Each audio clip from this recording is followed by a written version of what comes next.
안녕하세요. 강건하다입니다. 이번 영상에서는 최고의 비타민C 제품을 고르는 방법에 대해 알려드리고자 합니다. 어떠한 협찬도 받은 것이 없으니 믿고 보셔도 됩니다. 일단 비타민C는 제품마다 차이가 크지 않습니다. 그렇기 때문에 굳이 비싼 것을 사서 먹으실 필요가 없습니다. 절대 광고나 카더라에 속지 마시고 가성비 좋은 제품 골라서 드시면 됩니다. 사실 비타민C는 수용성이므로 정제로 먹는 것과 분말로 먹는 것이 큰 차이가 없습니다. 그래도 하나를 고른다면 분말을 추천합니다. 정제와 캡슐은 비타민C 산화를 막기 위해 고형물이 들어있기 때문입니다. 물론 정제가 더 많이 들어있겠죠. 비타민C를 고함량으로 매일 섭취한다면 고형제 안에 유해한 성분이 몸에 안 좋게 작용할 수 있기 때문에 웬만해서는 분말을 추천드리는 것입니다. 그런데 고형제 암을 유발하는 성분이 있어서 정제를 반드시 피해야 한다고 하는 분들도 계신데 이것은 너무 오바입니다. 그럴 필요까지는 없습니다. 그리고 분말 섭취 시 주의해야 할 점이 있습니다. 물 없이 분말만 입에 넣고 삼키는 분이 있는데 이것은 추천하지 않습니다. 예전 영상에서 말씀드렸듯이 물과 함께 먹어야 신장 결석에 대한 우려도 줄일 수 있을 뿐만 아니라 비타민C는 산이므로 섭취 후에는 물로 입을 헹구는 것이 좋기 때문입니다. 분말로 비타민C를 섭취할 때 유의해야 할 점이 하나 또 있습니다. 바로 비타민C는 쉽게 산화된다는 것입니다.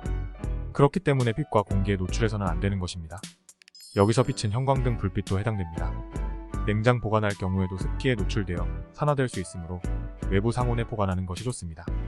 비타민C 분말을 대형 포장한 상품들이 있는데 수시로 열고 닫으면 공기가 들어갈 수 있으니 일정 분량을 따로 담아 먹도록 해야 합니다. 이런 이유로 가격이 비싸도 낮게 포장된 제품을 추천합니다. 컵에 물을 반 정도 따르고 비타민C를 넣은 후에 숟가락이나 젓가락으로 저어서 먹는 분도 계신데 이것도 나쁘지 않습니다. 이때 차가운 물은 식도와 위장에 자극을 주게 되므로 미지근하거나 약간 따뜻한 물과 같이 섭취하는 것을 추천드립니다. 다만 비타민C를 물에 넣고 조금씩 섭취하는 사람이 있는데 이러면 절대 안됩니다. 비타민C는 진공 상태가 아니면 산화 과정이 일어나기 때문입니다. 아무리 물에 넣었다고 하더라도 최대 2시간을 넘지 않고 다 마셔야 합니다. 비타민C 분말의 신맛 때문에 먹기를 꺼려하는 사람들이 있습니다. 사실 비타민C가 시다고 못 먹는 사람들은 몸이 안 좋은 경우가 많기 때문에 이를 더욱 복용하는 것이 맞습니다. 그래도 못 먹겠다면 소금을 넣어서 같이 섭취하면 신맛도 줄여주면서 세포의 에너지 대사 활동을 활발하게 해줍니다. 몸에 좋은 국내산 죽염이나 천일염을 비타민C와 함께 섭취하면 흡수율이 상당히 올라가게 됩니다. 비타민C 제품에 원료를 놓고 고민하는 분들이 많습니다. 중국산이 싸기는 한데 불안하다고 생각하는 분들이 많기 때문입니다. 중국산 원료를 먹었다고 불안한 필요까지는 없지만 되도록이면 영국산을 섭취하는 것을 권장드립니다. 중국산은 영국산에 비해 가격은 저렴하지만 품질이 안 좋기 때문입니다. 비타민C가 수용성임에도 불구하고 중국산 중 상당수가 물에 잘 녹지 않는 경우가 많습니다. 그렇게 되면 흡수율이 떨어지고 위장에 자극을 더욱 주게 됩니다.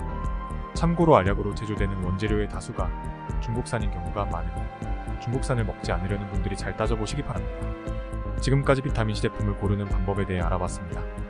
다시 정리하면 크게 5가지를 판단 기준으로 삼으면 됩니다. 첫 번째는 비타민C는 비싼 것을 사서 먹을 필요가 없습니다. 요즘 각종 프리미엄 제품들이 나오고 있는데 다 쓸데없는 것입니다. 이런 것을 드실 바에야 종합 비타민을 추가로 드시는 것이 건강에 훨씬 좋습니다. 두 번째는 비타민C를 고함량으로 꾸준히 드실 거면 정제보다는 분말을 추천드립니다. 하지만 가격이나 편의성 때문에 정제로 섭취하고자 한다면 그것도 괜찮습니다. 고형제로 인해 암에 걸릴 수 있다는 헛소리는 무시하시면 됩니다. 세 번째는 비타민C를 분말로 드시면 섭취 후에 물을 많이 드셔주는 것이 좋고 비타민C를 물에 타서 드실 때는 빨리 드시는 것을 권장드립니다. 네 번째는 비타민C의 신맛을 줄이고 효능을 극대화하기 위해서는 몸에 좋은 소금과 같이 섭취하는 것을 추천드리는 바입니다. 마지막 5번째는 되도록 영국산 원료로 된 제품을 섭취하는 것을 추천드립니다. 중국산이 몸에 안 좋아서가 아니라 영국산이 중국산보다 품질이 더 좋기 때문입니다. 중국산을 먹어도 비타민C를 통한 효과를 보고 있다면 굳이 영국산으로 바꿀 필요는 없습니다. 이렇게 5가지만 잘 유념하면서 쿠팡에 있는 비타민C 제품을 보다가 하루 섭취량 대비 가격이 가장 저렴한 제품이 보이면 바로 구매하시면 됩니다. 가격이 너무 싸다고 걱정하지 말고 앞에 조건만 충족하면 사시면 되는 것입니다. 지금까지 비타민C 관련 4개의 영상을 통해 비타민C 전문가가 되셨으니 비타민C를 통해 진정한 건강 회복을 이루시기를 바랍니다. 오늘 영상이 마음에 드셨다면 구독, 좋아요, 공유, 저장 부탁드립니다. 감사합니다.